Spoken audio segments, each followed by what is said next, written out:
हूं आबिद हुसैन शेख, आपका खैर मकदम है 4 टीवी न्यूज़ कर्नाटक एक्सप्रेस में। राज्य में आज कोविड-19 के 138 नए मामले, कुल तादाद पहुंची 1743। न जाने क्या कारण है कि पिछले 3 दिनों से राज्य में कोविड-19 के चपेट में आने वालों की तादाद में बढ़ोतरी होती जा रही है। आज राज्य में 138 व्यक्तियों की जाँच रिपोर्ट पॉजिटिव आई है। चिकबल्लापुर में 47, हासन में 14, रायचूर में 10, बीदर में 9, मंडिया और तुमकुर में 8-8, बीजापुर में 7, चिकमंगलुरु, बेंगलुरु ग्रामांतर और बेंगलुरु सिटी में 5-5, हावेरी, उडुपी और दावणगेरे में 3-3, धारवाड़, शिवमोगा और यादगिर में 2-2, बेलगाम, बागलकोट, उत्तर कन्नड़, दक्षिण कन्नड़ और चित्रदुर्ग में 1-1 मामला सामने आया है। अब तक 597 लोग सेहतयाब हुए हैं। 1400 लोगों का इलाज चल रहा है। अब तक 41 लोग इस वायरस का शिकार हुए हैं।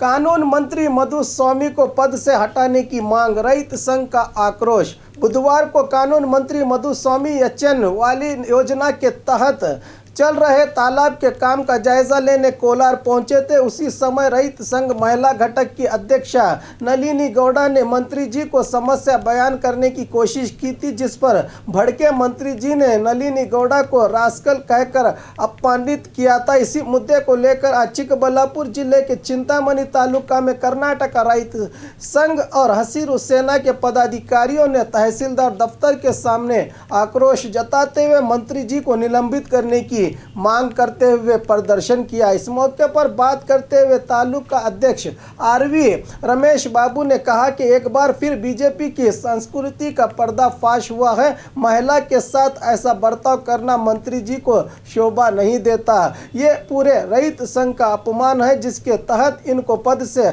हटाया जाए। इस मौके पर तहसीलदार के जरिए सीएम येडियुरप्पा को मनवी पत्र दिया गया। इस प्रदर्शन में रैत संघ, हसीरू सेना सहित और भी संगठनों के पदाधिकारी भागी रहे।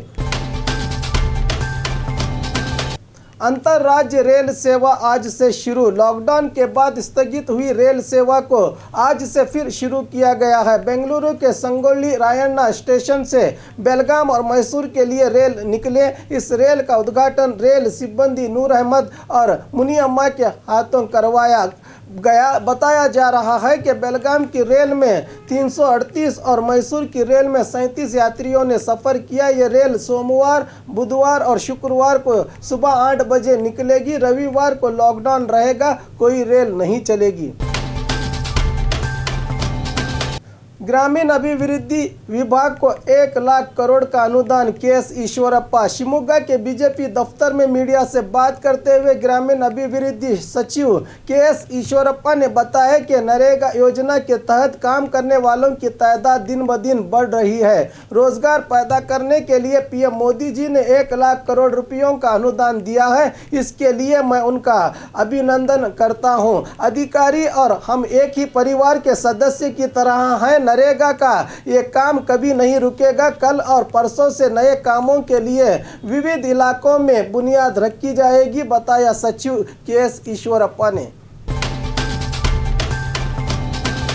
गदग एपीएमसी मार्केट में भीड़, सोशल डिस्टेंस का उल्लंघन। गदग जिले में अब तक 20 कोविड-19 के मामले दर्ज हुए हैं, मगर फिर भी जनता को इसका एहसास ही नहीं। लॉकडाउन में रियायत के बाद सरकार ने मास्क और सोशल डिस्टेंस बरकरार रखने की कड़ी चेतावनी दी है, मगर जनता इस ओर ध्यान नहीं दे रही। यहाँ के एपीएमसी मार्केट में एजेंट, व्यापारी और खरीदार बिना किसी सोशल डिस्टेंस के दिखाई दिए। इनमें महिलाएं, बच्चे और उम्रदराज लोग भी नजर आ रहे थे।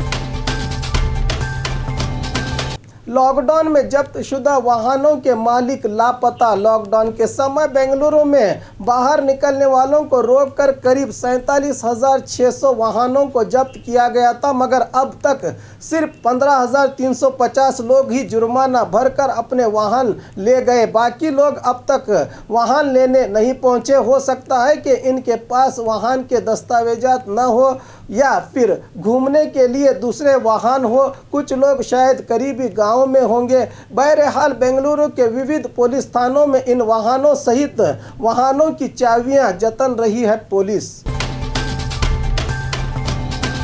कोविड-19 के लिए रुबेला इंजेक्शन दिया जाए। डॉक्टर रमेश गुल, रुबेल वायरस काफ़ी हद तक कोरोना वायरस की तरह ही है। कोविड-19 पीड़ितों को रुबेल का टीका लगाया जाए तो सुधार हो सकता है। अमेरिका और यूरोप देशों में इस टीके का इस्तेमाल नहीं किया जा रहा, इसलिए यहाँ कोविड-19 से काफ़ी लोग मर रहे हैं। अतनी में मीडिया से बात करते हुए डॉक्टर रमेश गुल ने मीडिया को बताया कि कोरोना वॉरियर्स और एसएसएलसी स्टूडेंट्स को ये टीका लगाना चाहिए ताकि इनको कोविड-19 से बचाया जा सके। 2.5 करोड़ से ज़्यादा लोगों को मेदागास्कर और हांगकांग में ये टीका लगाया गया है। यहाँ कोरोना से एक भी मौत नहीं हुई। सरकार और आरोग्य विभाग को इस ओर ध्यान देना चाहिए। इस टीके से कोई साइड इफ़ेक्ट भी नहीं है, सलाह दी डॉक्टर रमेश गुल ने।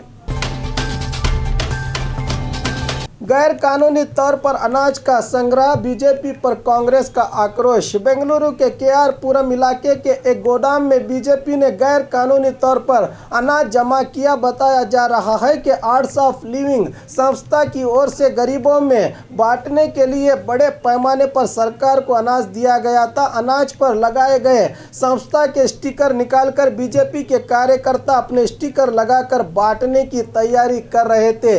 इसी को देखते हुए कल कांग्रेस कार्यकर्ताओं ने गोदाम को घेरा था। आज कांग्रेस विरोध पक्ष नायक सिद्धरामैया और केपीसीसी अध्यक्ष डीके शिव कुमार आज जायजा लेने गोदाम पहुंचे। इस मौके पर डीके शिव कुमार ने कहा कि इस साजिश में शामिल बीजेपी कार्यकर्ताओं को जल्द से जल्द गिरफ्तार करने का आग्रह किया। चुनाव आयोग में भी शिकायत दर्ज किए जाने की बात बताई शिव कुमार ने।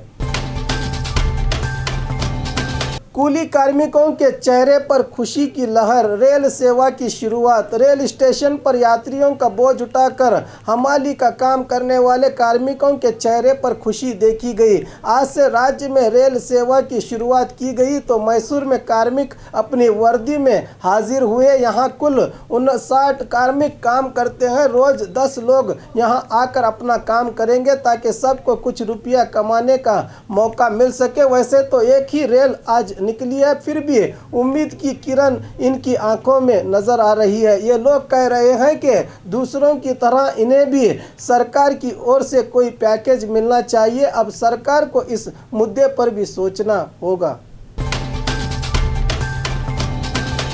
2 दिन में प्राइवेट बस सेवाएं शुरू। आज रायचूर में प्राइवेट वाहन संघ के मालिकों के साथ सभा के बाद बात करते हुए डिप्टी सीएम और ट्रांसपोर्ट मिनिस्टर लक्ष्मण सवदी ने बताया कि बहुत से मुद्दों पर बातचीत हुई है। सिर्फ 15% किराए में बढ़ोतरी की अनुमति दी गई है। सोशल डिस्टेंस, मास्क, यात्रियों की तादाद के बारे में वही सब नियम लागू रहेंगे। मदद की उम्मीद में घायल वृद्ध महिला। हावेरी मूल की एक बुढ़िया अपने पाँव की चोट के इलाज के लिए हुबली से धारवाड़ के सरकारी अस्पताल पहुंची है। डॉक्टर्स इंजेक्शन और दवाइयां देकर अपने फर्ज से आज़ाद हुए। पिछले 1 हफ्ते से ये बुढ़िया अस्पताल के कंपाउंड में रह रही है। ना तो इसको अस्पताल में लिया जा रहा है, ना ही इसको बुलाने के लिए इसके परिवार वाले आ रहे हैं। ये खुद भी अपने घर नहीं जा सकती। ये बुढ़िया मदद की गुहार लगा रही है। कई इंसान यहाँ से गुजर रहे हैं मगर इंसानियत वाला इंसान अब तक यहाँ नहीं पहुँचा। बुढ़ापा एक बड़ा बोझ है, ये आज साबित हुआ। बाढ़ में बह गए घरों के निर्माण के लिए 557 करोड़ का अनुदान। आर अशोक। पिछली बार बाढ़ के कारण राज्य में करोड़ों की फसल और संपत्ति तबाह हुई थी। इस बाढ़ में घर खोने वालों को घर के निर्माण के लिए 557 करोड़ रुपया रिलीज करने की जानकारी देते हुए रेवेन्यू मिनिस्टर आर अशोक ने आज बेंगलुरु के विधानसौधा में मीडिया को जानकारी दी कि बाढ़ में कुल 32,482 घर तबाह हुए थे। इनमें 32,424 घरों के लिए 1,11,037 घरों के लिए 2,04,582 घरों के लिए 3,06,56 घरों के लिए 4 लाख और 47 घरों के लिए 5 लाख रुपया रिलीज किया गया है। अभी घरों का निर्माण नहीं हो रहा है, इसलिए सभी जिलाधिकारियों को पत्र लिखा जाएगा। उसी तरह बाढ़ ने कुल 6.5 एकड़ फसल को बर्बाद किया था। अब तक किसानों को कुल 1,185 करोड़ रुपया दिए जाने की बात बताई सचिव आर अशोक ने।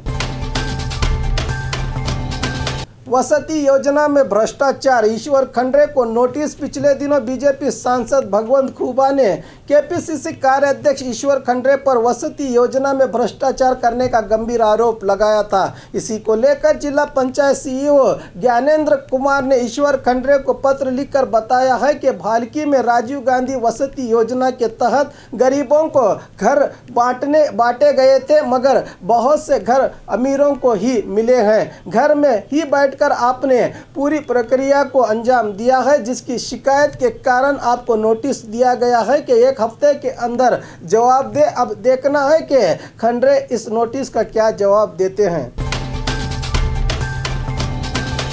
और खबरों के लिए देखते रहिए 4 टीवी न्यूज़ कर्नाटक एक्सप्रेस।